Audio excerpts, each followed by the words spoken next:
We're on blast, baby. Episode 18. Episode 18? Is that what we're on? Oh, yeah. I'm Anthony. I'm Average Joe Ira, a.k.a. the new Anthony. Nope. The GOAT, the man, the myth, the legend. Not the new Anthony. Definitely not the new Anthony. The old Anthony? No Anthony. You're Ira. Anyway. Anthony. Fuck off. Sick. Onward and upward, Ira. How have you been? How's everyone been? I'm wondering. Well, I mean, that's an interesting question, you know. I mean, dude, it's the last couple of weeks, it's been fucking up and down, up and down, up and down. Up and down. Like, everything's so unpredictable. And that you never know how you're going to wake up each day. Hopefully you wake up on the right side of the bed and you feel good. But it doesn't always work out that way. Yeah. You know, I mean, it's just been, nothing, like, earth-pressing, nothing depressing, and nothing that's, like, shaking my world to the bitter end. Nothing shaking your world? I guess that's a plus, because you know how I get. Sure. Like, one thing goes wrong, and it's literally the end times. Apocalypse is coming, and duck for cover, we're all gonna die. I think a lot of people go through that, though. Seriously, I think it's... And I do it often because I get stuck in something. And actually, it's funny he brings this up, that lately, okay, it's only happening lately. I've yet to get to the reason why it's happening, but I've been, like, hyper-focusing on things. Like, hyper-focused.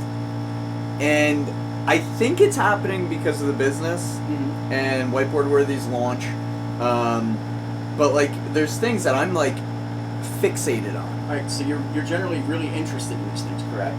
Yes. They're interesting to you. Yes. And they present challenges that you want to overcome and learn from, but also improve and make better. Yes. Okay, so this is ADHD 101. Okay. Now, you're going to hyper-focus on something because you are extremely invested and then also super interested in it. Yeah. Now, one thing is byproduct of ADHD is obviously hyper-focus. But when you go a little deeper into it... I've never had that before, right? Never. Is look at how invested you are in this. So that being that invested, okay, there's interest. Okay, plus also another part of ADHD is when you have, I don't want to say a timeline, but like you have an end game. Yeah. And a lot of times, like when it's crunch time or not even crunch time. Oh, it's crunch up time. Here, it's crunch time Yeah. to the person with ADHD. Yeah. So therefore, everything else ceases to exist, and this has my undivided attention because this is what I want to do. This is my life. Like you're telling yourself. It's bizarre. And yeah, like I know what you mean. I go through the hyper focus a lot too.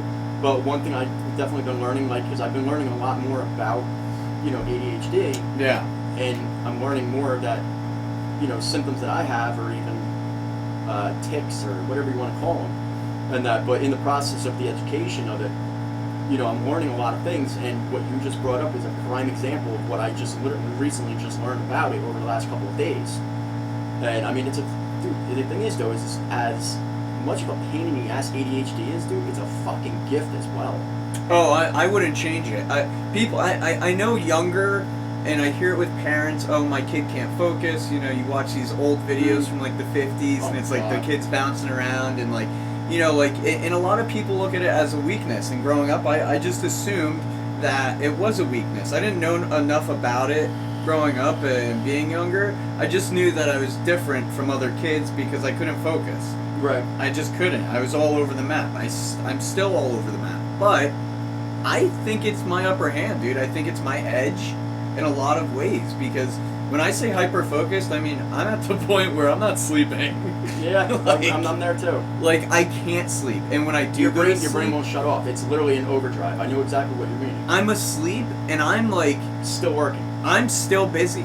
Dude, I was selling Pro and saving people 10% in my sleep going back 2 years ago. It's just wild, man. And it's the same things, like... But it's really neat when you're learning about it. Because it's like you're learning new things about yourself that you knew were characteristic traits, but like you couldn't give it a label or you couldn't put it in a bracket. You just couldn't understand why it was happening. It is. It was happening, and that much I knew. Damn AC blowing shit in my head over here. Yeah, who did I talk about it with earlier? Was it you putting labels on everything? Yes. Oh my god, dude! It's just yeah, and like it's like, oh, your kid has ADHD, right? And like I remember being in school when I was really young, and they like tried to break the news to me I had ADHD, like what the fuck it was, like I was diseased, you know? And it's like, hey, look, Anthony, it's in 10 years everyone's gonna have ADHD. I remember this conversation. I don't know who it was with. It was probably with like a guidance counselor or something, or somebody from the school, because it was upsetting for me. You know, I had ADHD. I don't remember shit, and now like so I'm just like screwed, man, like every way. But yeah, I've been super hyper focused on shit. And yeah, it's definitely had its highs and lows. You know, and the thing is though is like, and the reason why I say it's a gift, like, dude, ADHD has literally allowed me to be success. You know. What I was going through over the last number of months was a downside of the issue, but also at the same time, it elevated its symptoms. Like I ended up having things present themselves that were completely new. Like my memory was going, and I wasn't remembering things like I was. Now my focus, the things that I normally focused in at work, I was not able to. And how I've always gone about it, like, you know, when I do something, I do it with my heart. Like, as you should. I'm vested. You know, so it makes me that much stronger to run through every freaking wall to get it done. Yeah. But the issue is like the things that I normally were doing, I had no grip. Like I couldn't even focus whatsoever on it. Like, and then anxiety would go, and they go hand in hand, and then I'm all discombobulated, and I was messed up for a couple months. You know, I mean, you were around for it. Like, you know, I had to do the therapy and all that stuff, got back on medication, and, you know, basically got myself on a little bit more of a level playing field. But one thing I never did in my life was learn about the issue. You know, I knew the basics, but I didn't know, you know, anything further than, you know, can't focus, you know, memory loss, hyperactivity. Yeah, you just knew that those things were present, and it's like, what the fuck? And I mean, I grew up my whole life dealing with it, managing it, and that's basically pretending like it doesn't exist to me, because like I knew I had it, I knew I was hyper, I knew I was overwhelming, I know I'm intense. Yeah. You know, so I'm vocal with people like, look, I know I'm intense, I know I'm hyper, like these are the reasons why. You know, but like the way I've gone about stuff, like, I hate that. Why do you have to explain? Hey, look, I'm intense. I understand I'm intense, right? You know? I like to give people a warning. Well, no, I agree, because people are immediately like taken back when they see how intense you are about what you're doing, and you said it best. You know, when you're passionate about something and you're super invested in it, your heart's in it. So what other way? And I what other way to do something? I guess, right? Like either you're all in or you don't do it, right? Yeah. You know, so like, but I hate that the world, whoever that may be, they can't handle intensity, whatever it is. And I hate to sound like insensitive or like that guy, like they can't handle, you know, like that guy. But like, you know, you shouldn't have to like explain like, hey, I'm intense. It's how I am. I shouldn't have to. You know, it just is one part of my character that I have developed to be a part of me. Yeah. Was. One, obviously, you know, I'm going to give somebody a fair warning in the beginning because I know how I am.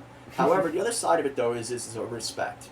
Yeah. Okay? I believe in giving respect before you receive, or vice versa.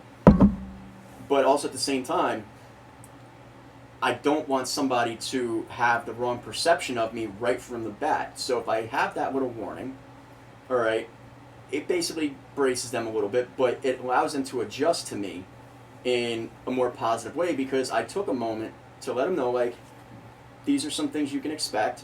Is it like their pillow for impact or what? Basically, but I also go a little bit further on, not in the very beginning, but once I'm getting to know somebody or I'm working with them or whatever, I let them know, like, look, if I am getting a little bit intense, like, just straight up, like, dude, you're a little bit intense right now, like, and I can handle that. I'm not going to get bent out of shape. I'm going to, you know, take note of it, and then I'm going to adjust it accordingly. Have I ever said that to you? You're being too intense?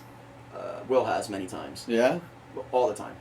Like you I think I fed you into never told it, me if I was anything. too intense with you, but Yeah. you've told me to dial it back a little bit because I was very intense around some people that are noticeably introverts that can't handle the intensity.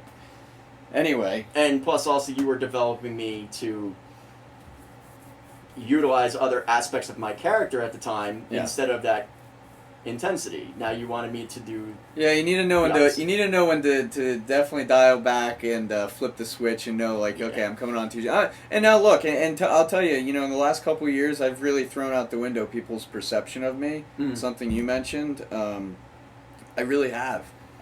I'll be honest, I don't care what you fucking think of me. I'm a good person.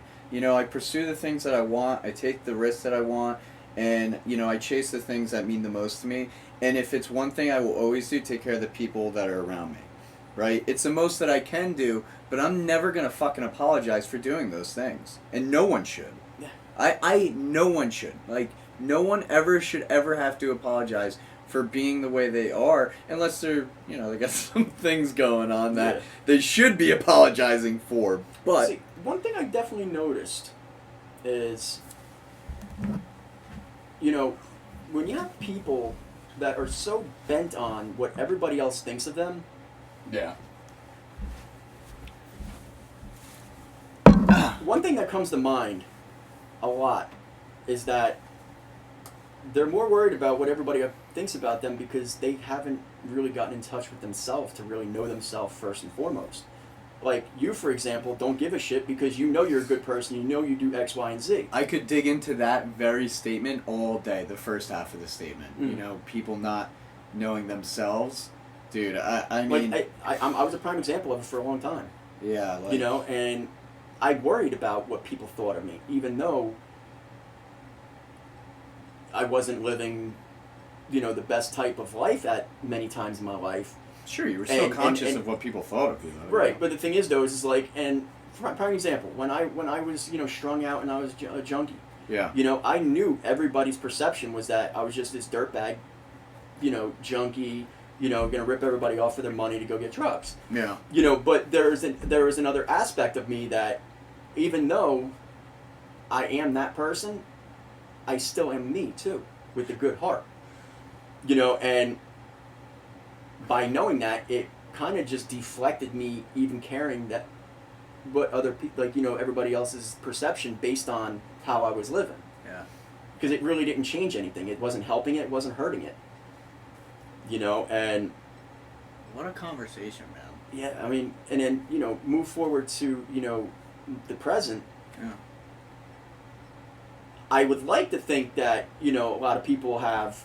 good thoughts about me and say nice things or whatever. But at the end of the day, though, like, everybody's entitled to their own opinion. They don't have to like me. They don't have to like anything. Yeah. Like, and if you don't like me, I'm fine with that. I'm not going to get all upset. You have your reasons. We live in a dog-eat-dog world. You're not going to... I used to think, like, yeah, you could get along with everybody and you could please everybody. But man, I could talk about all day. I could talk about knowing yourself, and people don't want to have that conversation. People don't want to know who they are. Well, a lot of people don't want to know who they are because, frankly, they're wretched, awful individuals. I'm sorry. So I wouldn't want to know who I am if I was this deep down, this malicious, deceitful. Hateful, sad individual. Who would want to have that conversation?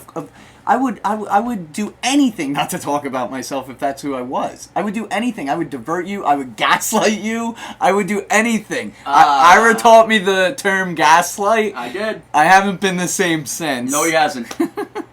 But seriously, who would ever want to talk about themselves when you've got all this baggage? And frankly, that's how you have to open that conversation and say, you know what? Maybe I am fucking stubborn, and it's the reason I'm a drug addict. I have bad relationships. I'm this. I'm that. Or I'm not this.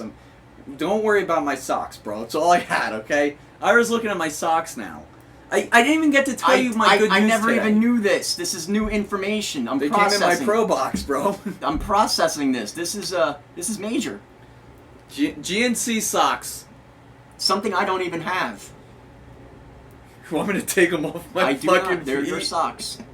You're looking at them like you're gonna fucking steal them from me. No, I just I wasn't sure, because I caught it in the peripheral. Yeah. And I'm like, no fucking way. So I actually look at it, I'm like, motherfucker. I was like, all right, my eyes aren't fucking with me. Yeah. But then I'm just sitting here, I'm like, has GNC socks. I know. I'm the coolest. I don't. Dude, the best part about these socks, so they're GNC socks. The best part is that. Oh, well, I got the GNC Pro. Uh-huh. I got the Pro fanny pack. I don't care. I got GNC socks. I don't even care what you got. I only care about what I got. I got GNC socks. But no, seriously, people don't want to talk about themselves, and I'm not going to say a person's name, but over the last couple weeks, somebody in my life. I think if I say somebody I love, I might give myself away. But I love this person, right? Through and through. But this person has a lot of baggage. As do many of us. And I'm not saying I don't have baggage. I have more fucking problems than a lot of people. But the thing is, though, is you know how to compartmentalize them and keep them away from other people. Yes. I will never want my problems to leak into my life, essentially. I spend a lot of time trying to know who I am better than anyone else. I really do. Right. Because I know that I have problems. They're there. They're apparent, you know? I'm just as fucking human. But this person in my life, loved to death through and through, they got a lot of baggage, man. And, you know, it really takes away from their quality of life. There's no better way to put it. When you have that much going on, you know, in your head, and you're just so, you know, twisted on where reality is from delusion. Sounds like you're talking about me, honestly. From delusion, like it's hard to see clearly because you're just so blinded by certain things, and I don't know why that is. I just know that it is that way. I do know, however, if this person were open-minded and could talk about that. Now I know you're not talking about me. Okay. You're open-minded. When I talk to you, you listen to me. You may not want to hear what I'm saying, but you listen to me. Anyway.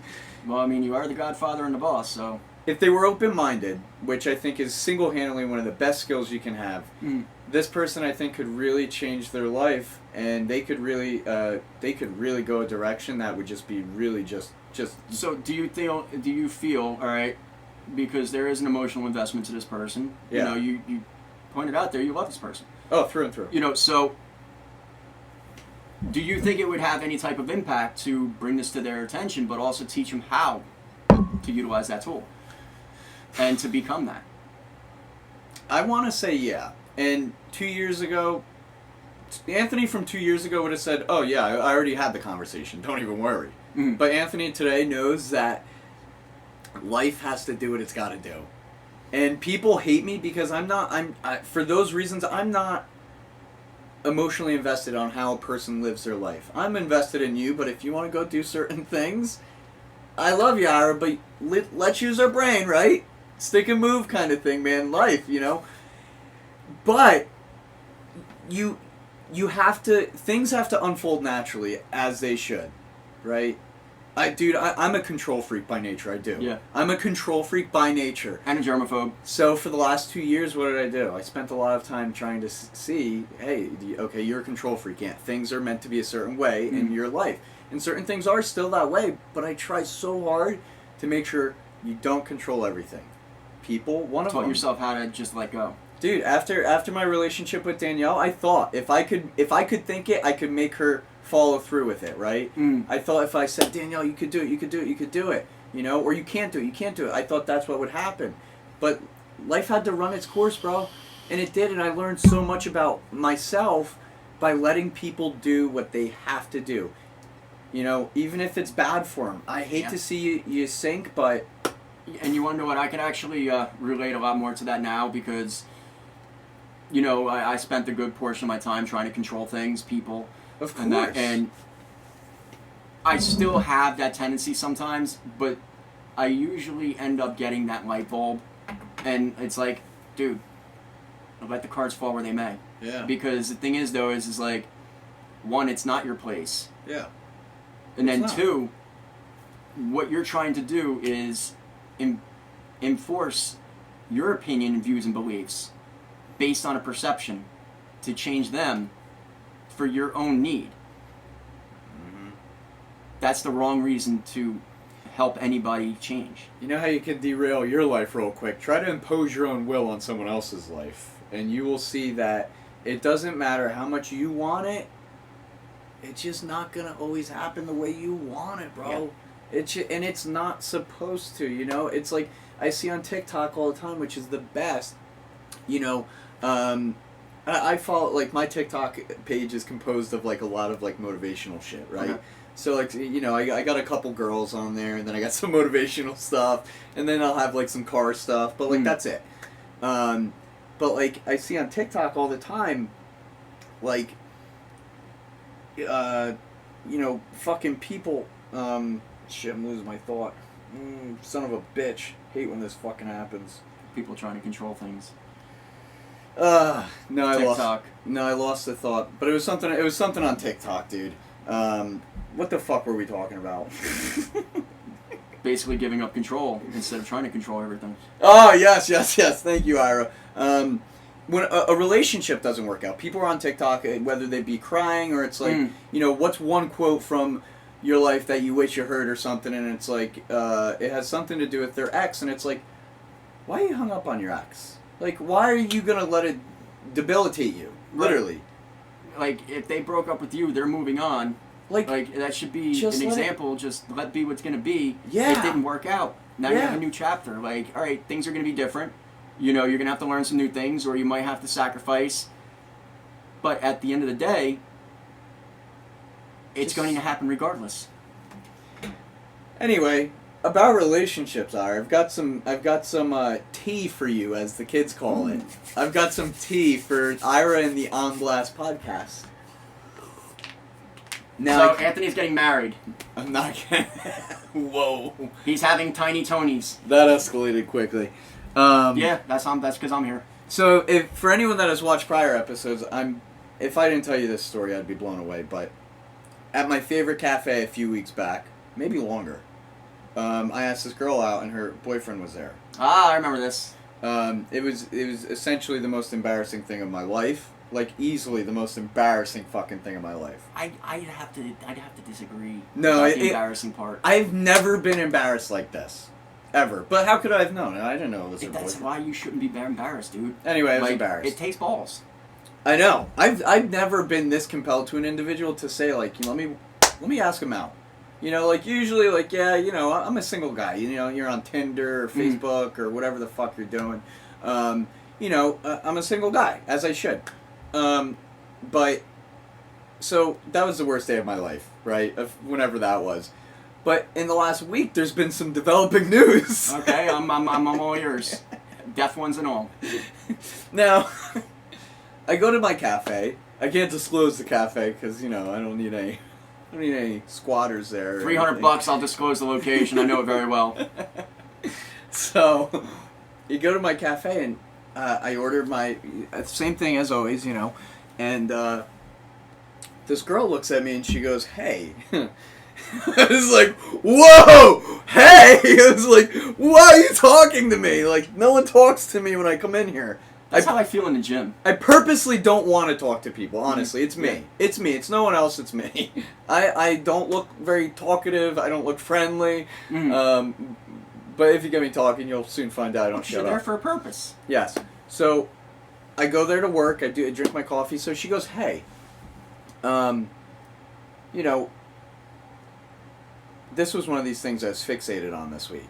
It almost derailed me." Okay. She goes, "Hey, you remember?" No names. "You remember such and such?" And good call. And I said, "Yeah, of course." She goes, "She just broke up with her boyfriend." And I'm like, okay. So I'm like, at this point, look, when I know there's got to be more. When I'm in the moment, I'm like, okay, I'm going for it. So weeks and weeks ago, I was like all in the moment, and you know, and then she brought this up to my attention, and I was like, you know, I think maybe that ship has sailed. I looked at the girl and I said, you know, that was the most embarrassing day of my life. Like, I'm supposed to ask her out again? Anyway, as I'm leaving, she goes, "By the way, she might be working this day before this time." And I was like, oh man, now my place of work, I feel obligated to go in there and socialize. I go in there today, and I get her number. I know! And I hope you got her name too, even though we're not going to release it. I got her name too, and we're going out tomorrow night. All right. On the bike, possibly. No wheelies. No wheelies. Yet. Yeah. She's small though. I could do wheelies with her on the back. Go put her on the handlebars. But anyway, I'm really digging this girl, man. I've talked to a lot of girls in the last, year or so, but I'm digging this girl. I don't know what it is, but like, I've kind of been like hyper focused on like the thought of her, and I'm like, what the fuck? Like, I'm not like that, dude. I'm very, you know me. I'm very business. Do your thing. Don't get involved.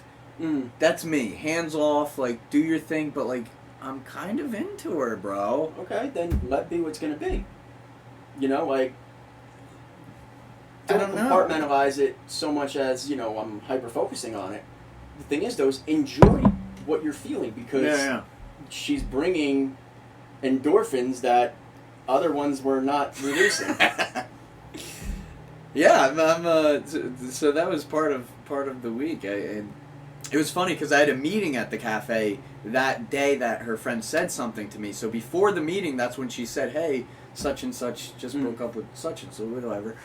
And then I had to sit through that whole meeting, which was fine. But like the whole but your head's reeling on this. So you're I'm focused on what's going on in the meeting. I'm like stewing, sitting there like, oh man, I gotta ask a question or something to this. Like my head's ready to just about explode. I'm like, I couldn't make sense of it. I was like, indeed, I very seriously, I don't know if other people feel this way.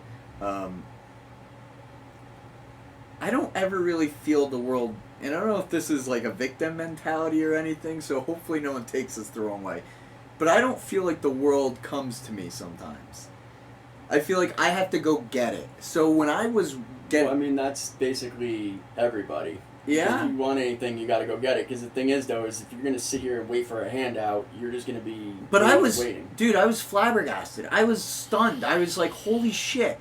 It has come full circle. This girl is now single. It might not go anywhere. Right? It might not go anywhere. Dead end. For all we know. But here's the thing, though. This is what looks really good for you, though, dude. Because, yes, she had a boyfriend when you asked her out, but you created a memory to her that she's never going to forget. Yeah. Because she's always going to remember that. Because dudes don't just randomly go and do that shit that often. I don't fucking do that. And then also the fact that she had to let you down, like, that's my boyfriend, that's going to resonate with her also. But here it is now. She broke up with her boyfriend. She's single, hopefully ready to mingle, and you take another stab at it, and guess what? Victorious. Victorious? Like, do you, honestly, do you think if, it was a different circumstance and you never asked her out that time, okay, and then you just happened to take that chance this time, do you think it would have been... No. Exactly. No. So your previous engagement was what allows this, because one, you showed her you got balls. Two, you showed her you're not afraid to go after what you want. But also at the same time, you took a risk. She knew you took a risk. Big risk. My favorite and cafe. The thing is, though, is like, but you also got to understand, dude. More than likely, she was flattered by that. She's not gonna do too much because that would be a disloyal thing to do to her boyfriend at the time. Sure, and she respectfully, whatever. Right, but the thing is, though, is that resonates, dude. It might have been embarrassing for you, but that's why I'm saying it shouldn't have been embarrassing, because the thing is, though, is it's like you're a leg up on many people.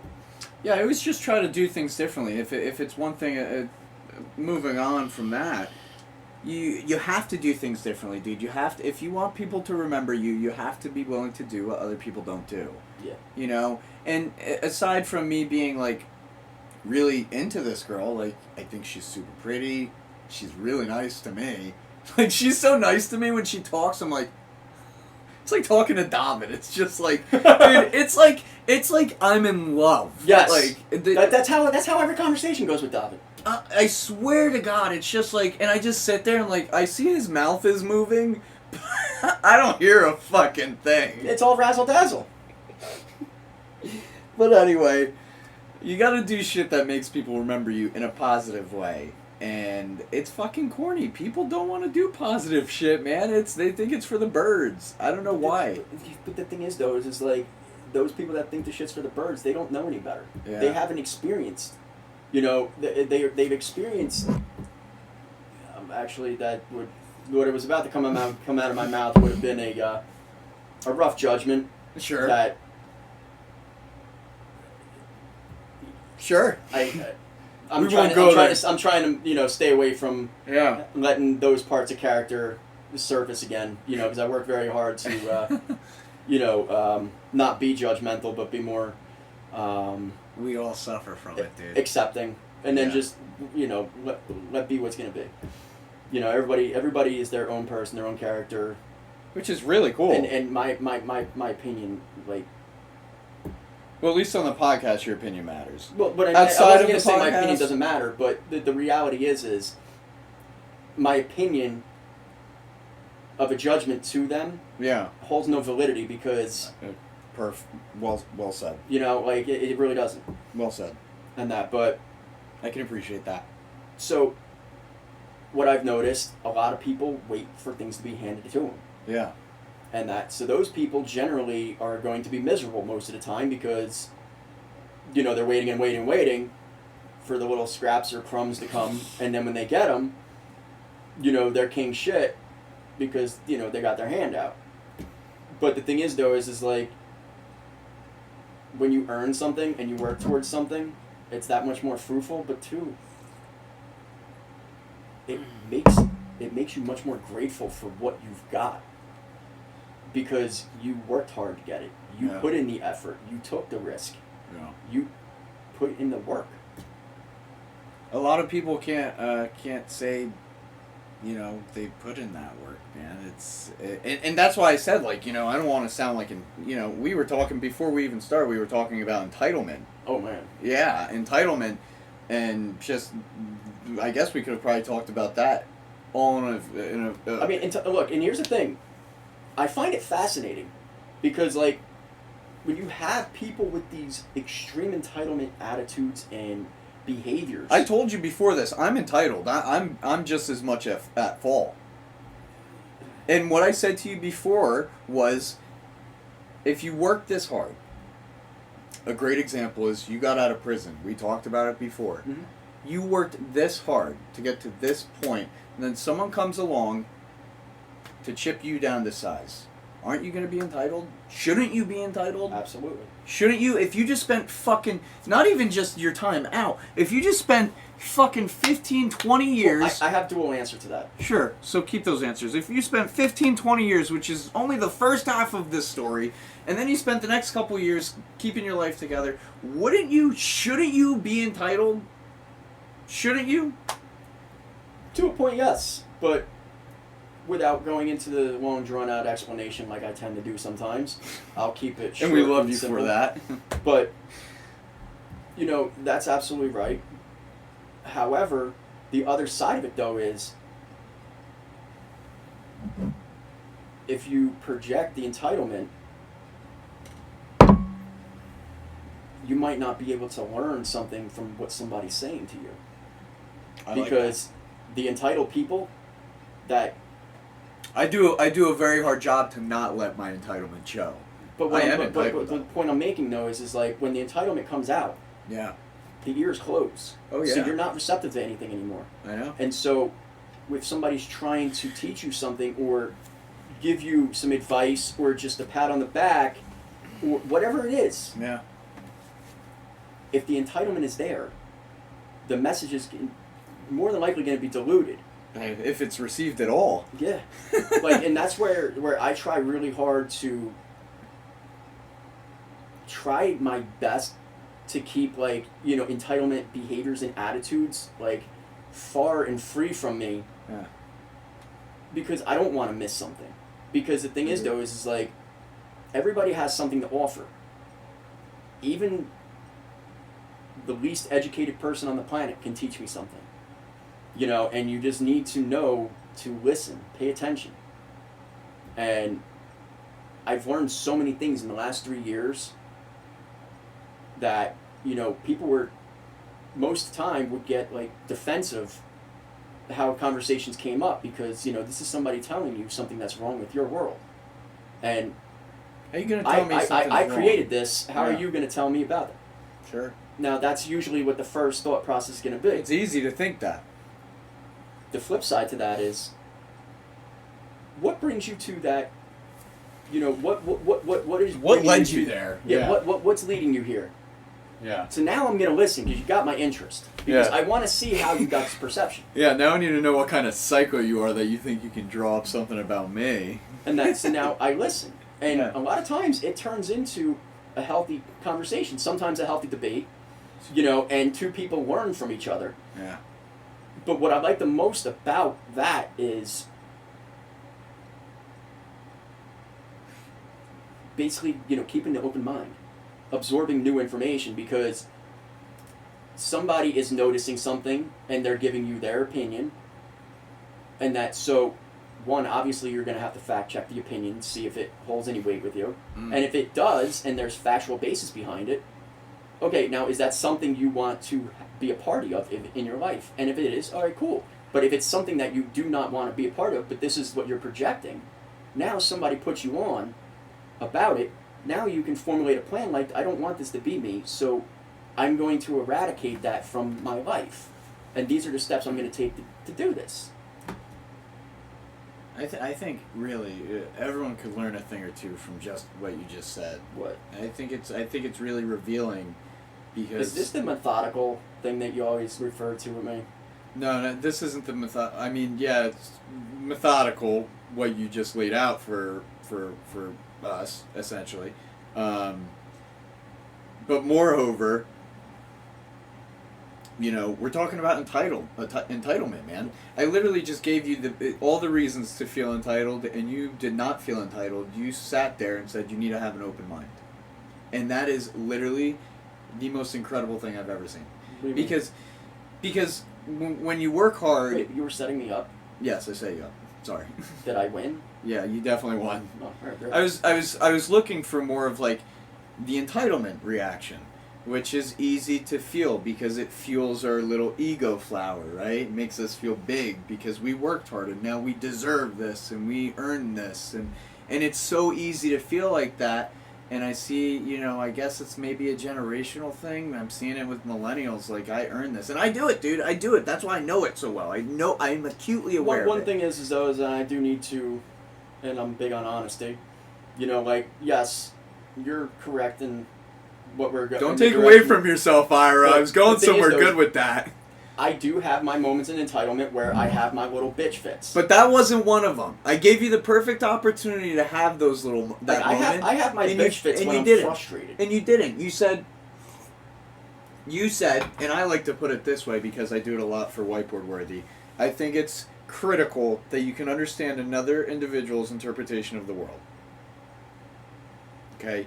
That's what you essentially said, by keeping an open mind, whether you are entitled or you're talking to someone entitled or just anyone in general, man. It doesn't even have to be entitlement, but to understand, like, yeah, I can sit here and say, hey, fuck you, you know, you're having a bad day, dude, get over it. I could never do that because I did it for so long. I did it. That's why I know Like, not you to do it. now analyze, hey, all right, so what's going on? I have to know. I'm eager to understand. I have a heightened awareness of what goes on in other people's lives, and I know Especially when you care for somebody. Yeah, I think maybe people, it strikes them as like nosy maybe, or I don't know. I've grown very curious of another person's way of thinking. I really have, because I've earned and got so much from other people. So like, I don't let my ego or my entitlement or any of those things step in the way of that.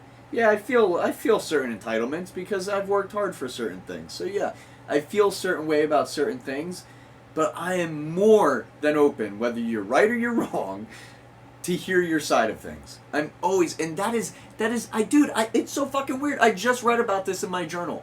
Before you got here. You read about it in your journal, meaning you wrote about it and didn't realize you wrote about it, so then when you read it, it was new information? Oh, fuck me, man. Wait, Before make sense? Before you got here, I fucking opened my journal that I write in all the time. And for the record, He actually writes with a pen in this journal. Oh yeah, it's filled. It's full. And I flipped it open because I said, "Hey, we're doing a show tonight. Let me see if there's some dialogue here." And I just flipped it open, and it brought me to exactly what we're talking about, dude.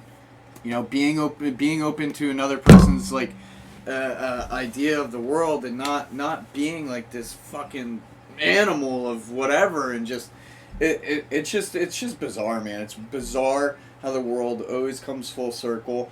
And I think sometimes people are under the impression I've lost my mind, but I've gotten so in tune with this shit, dude, that it blows my mind. Do you want to know the tools that I utilize to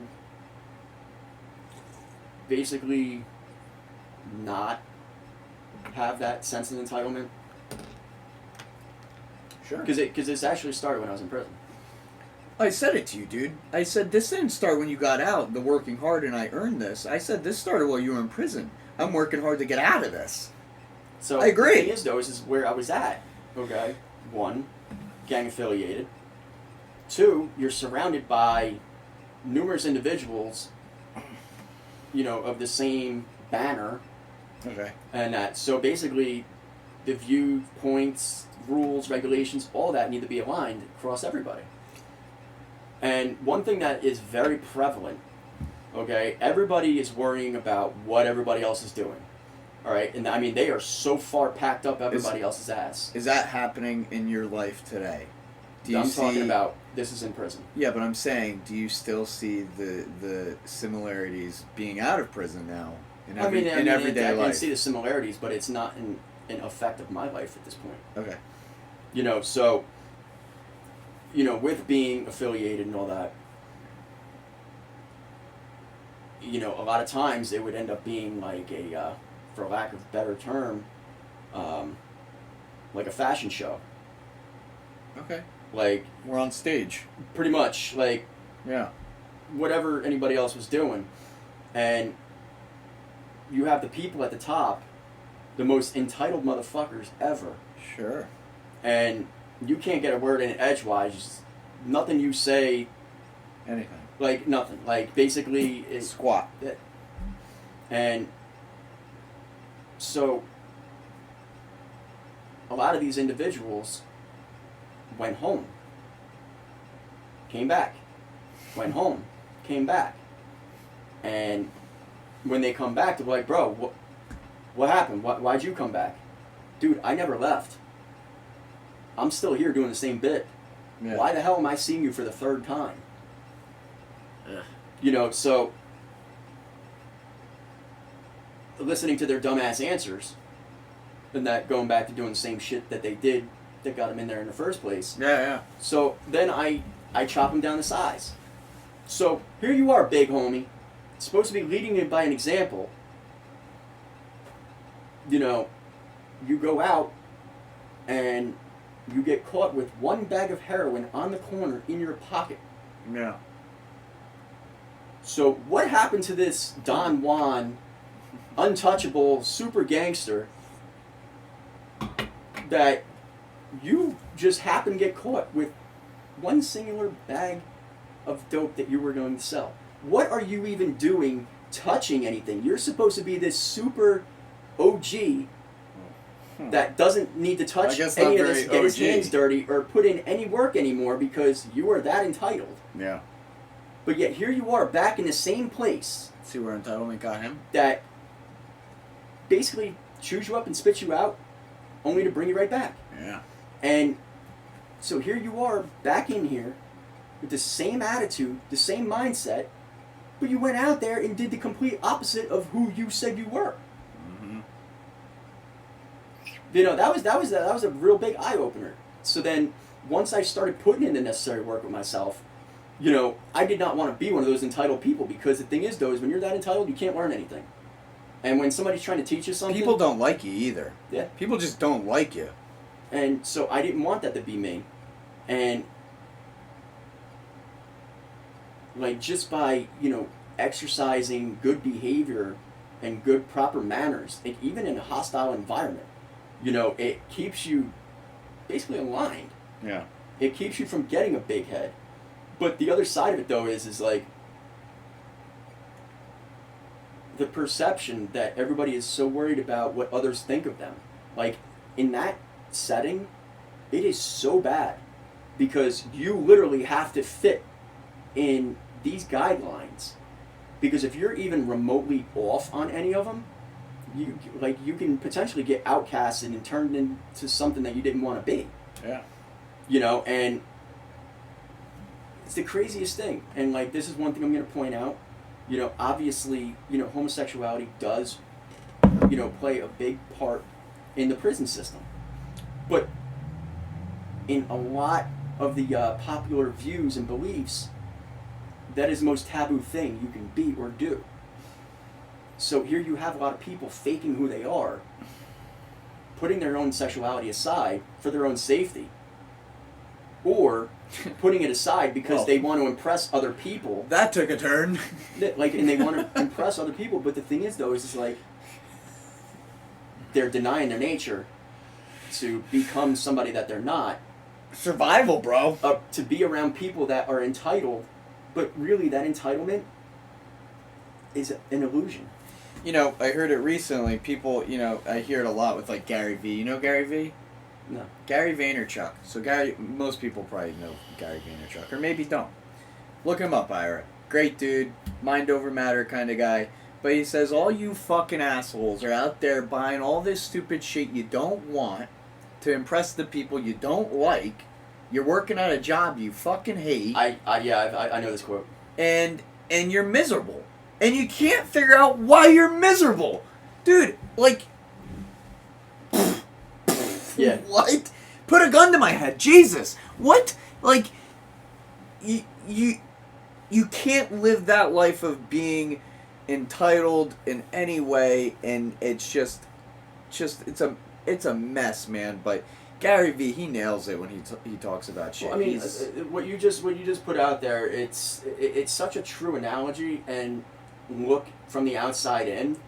And the thing is, though, is a lot of people would probably get uptight about hearing it, or you know they'll get a little defensive on something like that. But yeah, those are the people that are directly affected by that message. I agree. You're only offended if it's true. Exactly. And it's such a powerful message, and the reality of it is it's so true. And it's a scary thought, because here we are spending so much time doing shit. Our whole lives. Doing Not just shit time, that, our whole lives. Like, it's driving us crazy. But yet, we cannot understand or fathom why the fuck we're so miserable and crazy. But the answer is literally right in front of us the whole time. It's funny because when I'm feeling miserable, or I'm feeling down, or whatever, I'm feeling out of it, I'm feeling in a mood, I take time for myself to like understand it. I'll journal, I'll read, I'll write, I'll think, I'll listen to music usually, and I pretty quickly come to the determination that I didn't give myself enough focus that day or something, you know. So by just doing certain things for myself, it alleviates a lot of the problems that I have. And I think, you know, if you took some time, right? Let's say you are miserable. Let's say you are that entitled person. Let's say, you know, whatever, that you want the world to come to you. You take a minute to really, you say it all the time, take inventory of what's going on in your life. Why do you hate your job? Why do you hate your wife? Why do you hate your life? Why do you hate your whatever?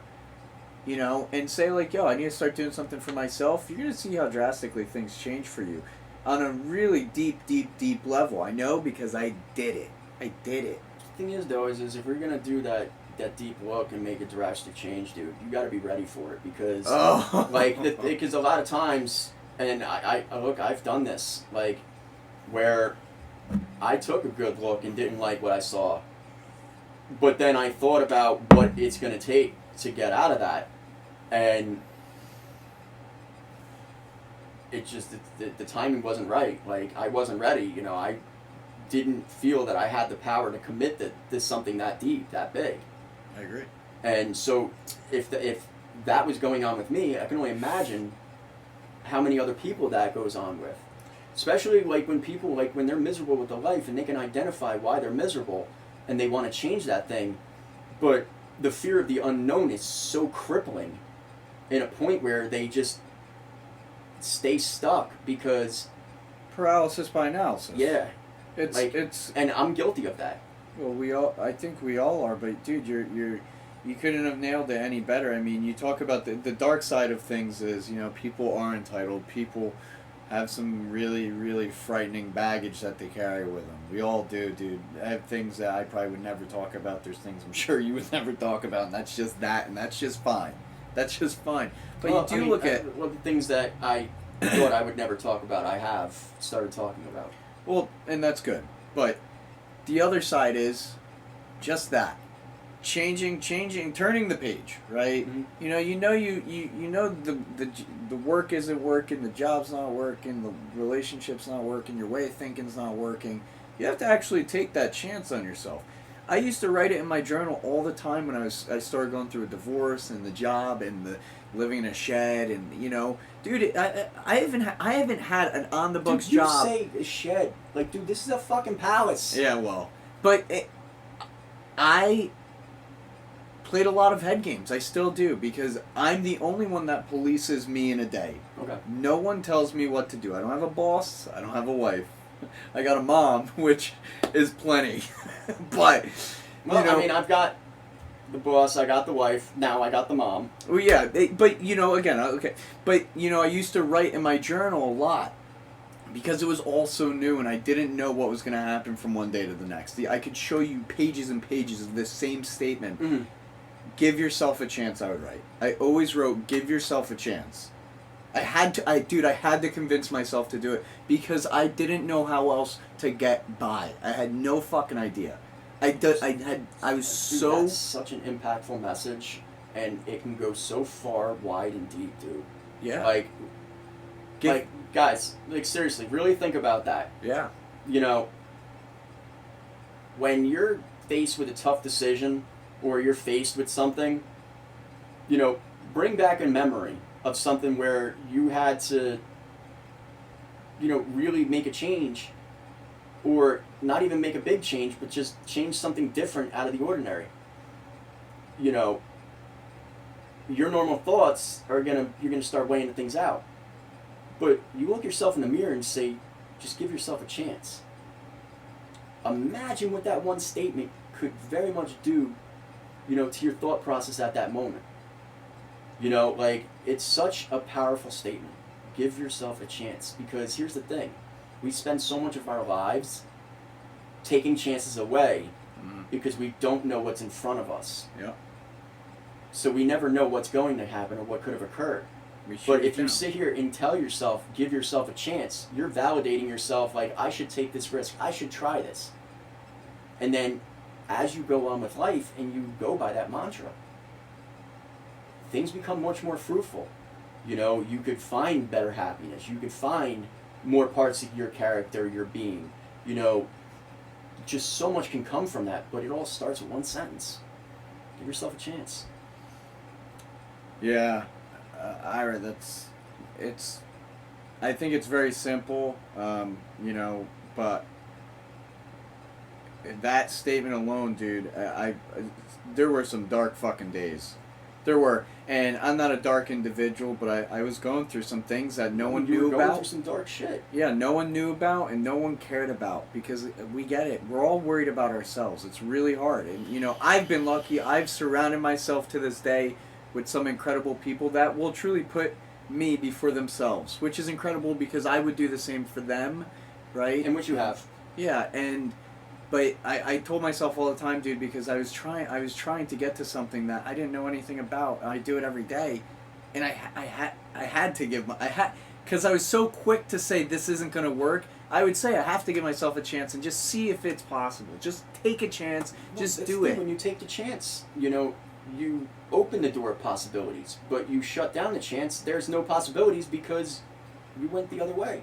Yeah. No. You never know what could become. No, I don't live that life anymore, man. I used to. I still kind of do it. Jess actually brought it up today. Yeah. Because we were trying to change the battery in my car, and the crescent wrench wasn't working, and she wanted to get a socket, which I didn't think we had the right size sockets. Yeah. And I told her it's not going to work. And she instantly said, how do you know? you didn't even try. Simple. Or what I could have translated that to is, how do you know? You didn't even give it a chance. Yeah. Dude, how do you know? You don't. You just don't. You don't know what you don't know. And I've gotten really comfortable, dude, and that the unknown is crippling. I'm so comfortable in that, dude. I've fuck it. I don't even care. I want the unknown. I don't want to know what's gonna happen. You know, I want to, like, there's again, TikTok, a quote going around. It's like, I don't even know what I'm gonna do tomorrow, and it's Robin Williams saying how exciting. I don't know what I'm gonna do tomorrow, and Robin Williams says how exciting. How fucking exciting is that? Dude, that you is have pretty no fucking idea. awesome, because the thing is, though, is like you never know. You don't have know no what's going to be. idea. Like, it's a completely blank canvas of Yeah. possibilities. Also, you know, it could go bad, it could go good, but it's exciting because you don't know. Yeah. And this is where I could actually trickle into something a little bit about myself personal. Yeah. Because one thing is anybody who really gets to know me is I live for experience. Like, good and bad, okay? I've lived through a lot of experience, and I live to create more experience. Yeah. And,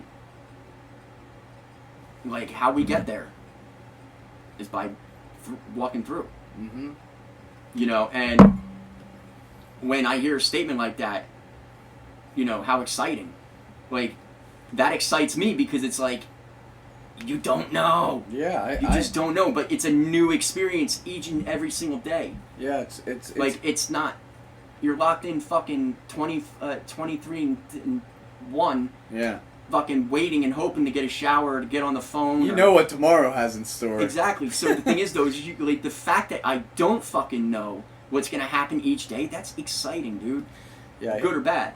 I hope people can learn that little tidbit. If it's anything you take from this episode, it's, you know, give yourself a chance, and you know, it's all right. The unknown is all right. There's nothing wrong with the unknown. I get that's scary, dude. I get it. You know. It is. You know, and everyone's circumstances are different. I'm not gonna take away from that. It's like, you know. I mean, it's not cut and dry. Like, yeah, no, it's not. It's like, not. I mean, the thing is, though, is and we're not advocating to take every risk that presents itself to you. Yeah, don't like go out tomorrow and like say I'm not paying my mortgage. I want to buy a new car because I want a new car, and it's like, well, Aunt and Ira said take a risk. And it's like you're at the dealership like signing your life away. No. Simple baby steps before you know you gotta walk before you run, right? And it's not cut and dry, but. You know, I think it's something that helped me a lot. Just saying, give yourself a chance, and being your own biggest cheerleader is really important, man. Because pom-poms too. Huh? Pom-poms. If you so choose, I mean, you know, you can wear the pom-poms. If not, you know, I don't. I'm not I don't like pom-poms. I don't even like. I'm just like had a heart attack trying to get the fucking words out of my mouth. But like. You know, you have to be your biggest cheerleader because sometimes, and a lot of times, you're not going to have anyone there rooting you on, man. Here's the thing, though, dude. I have two of the best cheerleaders. I got you and I got Jess. That both of you are fucking always cheering me on. I think that's really important, dude. I think it's really important. It literally changes the whole dynamic of everything. Because, like, when you feel you got somebody in your corner. Your landscape is different, Yeah, bro. the landscape is different. But then, too, also at the same time, you have the comfortability of counsel. Yes. And that goes a long way. It doesn't mean they're going to make the decisions for you. But having counsel allows you to voice things, but also get feedback, different opinions, and different options. Because if you're tunnel visioned, hyper-focused, and you didn't think about these other options, the fact you got counsel, it puts things in perspective, and you might learn a thing or two. I think I said it last episode. I'm just way too lucky to have certain people in my life. You're one of them. I'm just way too lucky. I'm just way too lucky. So, I'm getting back to the realization of being grateful, because I don't want to sit here and say that I've been ungrateful, but for a little bit I was losing a bit of sight as to what I have to be grateful for. I thought of the same thing earlier. I fucking hate that you said that. And the thing is, though, is like, because I was focusing on the things that are not going according to plan. I was focusing on, and I don't mean to laugh. But it's been frustrating me for months. Yeah. And the negative Nancy keeps coming out. And, you know, the main thing is like, I just keep asking myself why, but I already know the answer. Because you're focusing on the fucking negative, and you're not looking at what you should be grateful for. It's simple, man. And here's the thing. Today's the 22nd, correct? You're asking me dates, Ira. I don't know dates right now. Today is the 22nd. Okay. So in 7 days, all right, that's going to be 3 years since I got released. This calls for a celebration. High five. But where I'm going with this is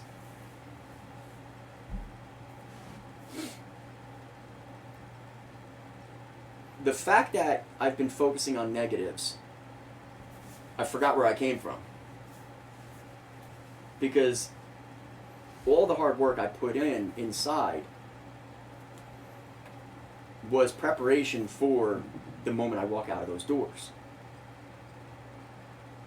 And the one thing that I knew I had was gratitude. Because I got my life back. I earned it. Yeah. And now I have the new and exciting every single day in front of me. Okay, so though I've been out for years, created a lot of great things, a lot of experiences, did a lot of great things. Yeah. However, okay, my mindset recently, focusing on the negative, not being happy with certain things, or downright miserable about certain things, and constantly harping on it, I'm not a pleasant person to be around, for one. Two, I don't even like being around me when I'm like that. Okay. I hate the feeling that I feel inside. And it dawned on me, dude, you're coming up on your 3-year anniversary. So when I said that to myself, I had that flashback in like literally a millisecond of everything from the moment I walked out of those doors to that thought at that moment. Yeah. And it all just came here. And I was like, shit. I forgot that, you know, I have all this great things. Like, I've earned a lot of great things. I've created a lot of great things. I've made a lot of great relationships with great people. But here I am, bitching, moaning, complaining, and being unhappy about trivial shit that I can change.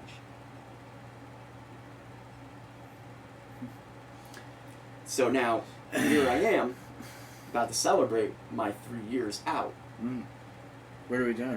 Are we gonna have fireworks or something? Got a little something in store. You know how I said before, you sometimes have to let people come to these things on their own? You have to let people come to certain things without, we were talking about controlling people.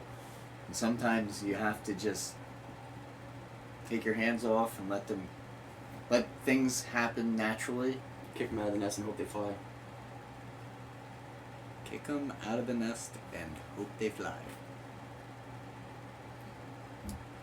What are we doing? We doing fireworks for your big day? Should we bring you back to the scene? No. Not the scene. Bring you back to the prison. Hey, he's back! No, so I mean, I kind of lost a little bit of what I was trying to explain. But I think But the thing is, though, is like, we fall off. And We do. I fell off. I'm recognizing it. I've been recognizing it for months. But the thing is, though, is I haven't been working on the root issue. And if I don't see the writing on the wall as I'm saying all this right now, you know, all hope is lost for me. Because yeah, dude. like, the writing on the wall is very simple, dude. I'm sorry. I literally left with a plan. Yeah. Which I've been enacting since day one. Yeah.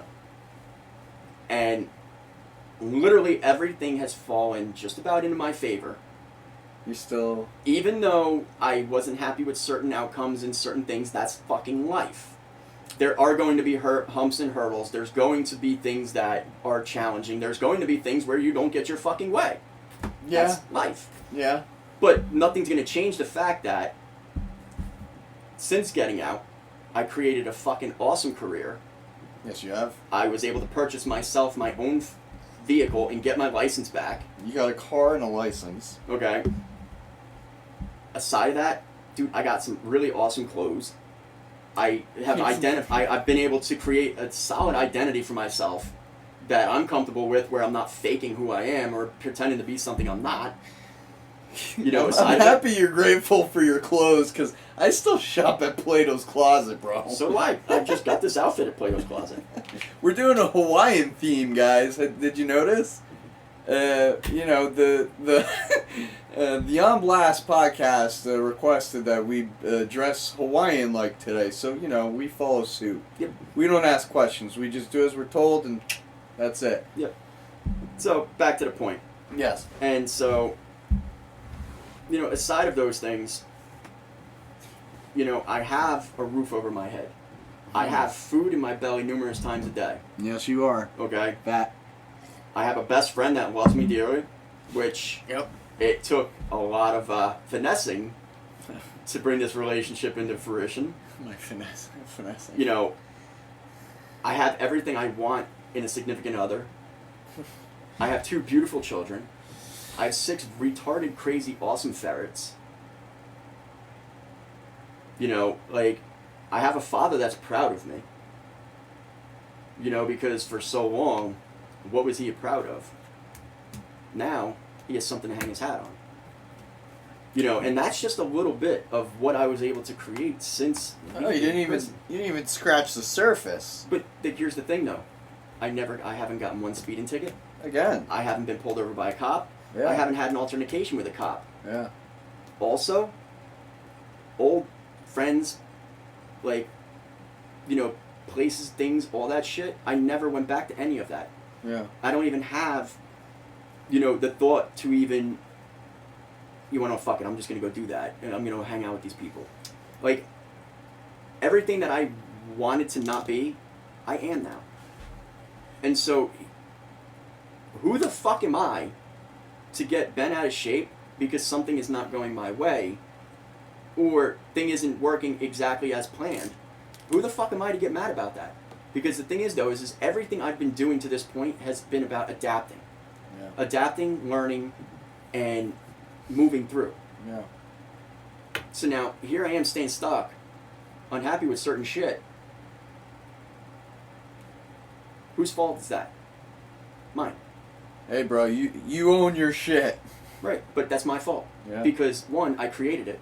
Yeah. But 2, along with being the creator, I also have the power to destroy it. And that's where I forgot. And so to destroy negative things, to shine light on it, right? Yeah. So when you have a glass that's half empty, and you pour more into it, now you got a glass that's half full. So I've been working very hard on changing my perspective from the glass being empty to the glass being half full, to your thought and sight might be the glass is half full, but to me that thing's completely full. And it'll never empty. You know, but the moral of my story is very simple. Mm-hmm. It's easy to get caught up in life when we've worked hard for a lot of different things. It's easy to forget where you came from or who you are at the moment. But then when you have that little epiphany and the light bulb goes off, you have an opportunity. You have an opportunity to change something, and if you're not happy with things, change it. Well said, Howard. Yeah, I try. Well said. God damn, it's gonna be 3 years, dude. Like, dude, these 3 years, like, it's been a ride. Like, it's definitely been a ride. And one thing that I'm going to point out, and I'm going to make it very personal. Like hopefully not as personal as my text message conversation from earlier with you. Yeah, no. TMI. The pandemic is really fucking me up, like it is a lot of other people. Where it's fucking me up, and this is where I got to change my thinking, because this is what keeps coming into my mind. I just fucking did half of my life locked behind 4 fucking walls. Yeah. Here I am, creating a whole new fucking life, and I'm on top of the fucking world. And then we have this fucking bullshit-ass pandemic fucking squeezing the life out of all of us. And singular, I'm going to keep it on me. I didn't sign up for this shit. Dude, no one fucking signed up for this. But the thing is, I'm keeping it on me. Yeah, like, yeah. It's not about anybody else. This is... And I have been fucking keeping myself in that fucking vicious circle. Yeah. By constantly telling myself, like, I don't want to be a part of this world. I don't. Like, just like anybody else doesn't. But we're stuck. So what the fuck are you doing, Ira, to adapt to this shit and fucking not let it beat you? That's the question I wasn't asking myself. Which now has presented itself again. Yeah. So what the fuck am I doing about it? Watch my progress moving forward. Good man, Ira. Congratulations, 3 years. I think that's a bigger... Well, the celebration really is after 5. Well, 5 years and you made it. I think that only fuels the fire of what you were just talking about. When is enough ever enough? Sometimes you have to go back to basics and just be grateful for what you have. Be grateful that you fucking are here. Be grateful. Just be grateful. By no one's hand but your own, you're here. You know? And you put that work in. And, you know, that's where I get that entitlement conversation from. Because I'm sorry, man. Some people, they go through some shit that's meant to break them. And then they go through some more shit that's meant to break them. And they don't break. Man, I look at those people and I'm like, holy fuck. How could you not feel just... how could you not want everyone to know how... Oh, God, I could just talk about it all day. Like, I don't know, but... I got a good feeling we're about at that time. I wonder if our stuff is still going at this point. Well, I mean, look, dude. How many times did we have to rile up the tech crew? Oh, well. So I highly doubt we're going to have any technical issues on, because after the last one that happened, yeah, we had to do that little fade in the middle. Yeah, that's fine. But this was a good episode, man. You know, always a pleasure talking to you, Ira. Me and Ira are gonna talk for another like 7 hours when we're done here, but which is business as usual. Yeah, we like to. I don't know. Again, right back to from our roots, man. Day one with the podcast. Why did we want to do the podcast? We were always talking. Fuck it. And we like, wanted. Honestly, the reality is we just wanted to. Yeah. There was no rhyme or reason. We just wanted to. But I think as we progress, you know, there's some really, really insightful shit here. There's some good stuff here, man. There's some good stuff. I'm not saying everything we talk about, especially some of the shit I say. I know there's some eyebrows being raised about me. Yeah, there's definitely. I've said some things. I'm sure people are like, I don't know, Aunt, you know. But you know, if you can get those little tidbits from the episodes, that's huge, man. I want the podcast to always be a good place for people to get that info and learn about themselves and learn about other people. And appreciate the little things because, dude, that's what's going to get you by inside of a day. You have to give yourself those milestones inside of a day to get through. Give them to yourself and achieve them and just stay. You have to stay in that positive mindset. It's like being on a diet, dude. If you look at it like a diet, you're fucking bound to fail. You are bound. You are fucking screwed from the get-go. But if you look at it as a lifestyle, it's a very different experience. Yeah, it's very different. That couldn't have been said better. I mean, that's very, very accurate. It's I can't put it any better way, dude. It's if you look at it as a lifestyle and you look at the same thing and how you interact with people and you don't think like you're this wretched individual. You just try to be a good person. It becomes you. And over time, you don't have to think about it. It's muscle memory. So give yourself a chance. And that's our closing thoughts.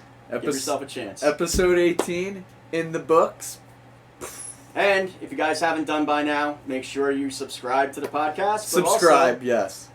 Also, we're still waiting on TikTok videos. We need some TikTok video, guys. You know, we're gonna have to talk to IT about getting up to date on some. Yeah, well, I mean, I actually got to start putting my my ass in gear and start doing some TikToks. So, like, actually, what I was thinking about doing was When I start doing prepping, because I'm not sure if I'm going to be doing, David bodybuilding stage. Save that for next time. No, but what I'm also, because I like powerlifting and I like bodybuilding, so basically the two combo together, power building, I'm trying to turn something else into that. So that's what I you might want to do not with go the TikTok? route of being on stage and killing it like David, but I might create a whole nother avenue We love you, David. that And Cece. I can excel in Yeah. and be happy with. I say it to you all the time, Ira. You gotta do shit that makes you happy. Yes. If you do things that antagonize your behavior, again, you're bound to fail, dude. You're bound. Yeah, I keep antagonizing myself. You know this. You keep on telling me to stop it. Could you imagine we stop doing all the things that antagonize us in a negative way? Could you imagine if we stop just doing those things, how much more fruitful our life would be? But what kind of life would that be? I like doing things that I know I shouldn't do, man. I'm a fucking nutcase for it. Seriously. I know that... Let me ask you. Oh, so, God. in your words, how would an argument in my head with myself sound? I want to see your analogy, and I want the rest of the world to get it too. An argument with yourself. Oh fuck! I should do. No, I should do this. No. Let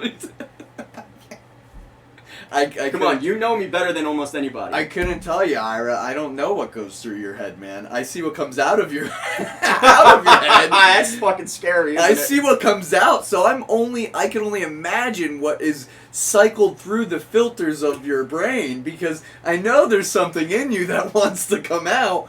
It just knows that it can't come out, So who knows what the conversation sounds like?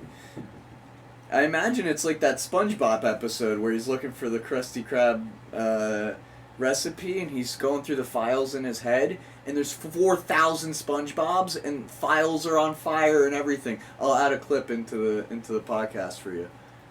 Dude, that's awesome. Yeah, I never got into SpongeBob, but like the visual you just gave me was pretty. Everything's cool. on fire. There's 5,000 SpongeBobs. It's funny. brain. It's on fire underwater. Yes, on fire. They're looking through files, looking for an answer, and they can't find anything. And they're underwater. Yeah, underwater. That's episode 18, guys.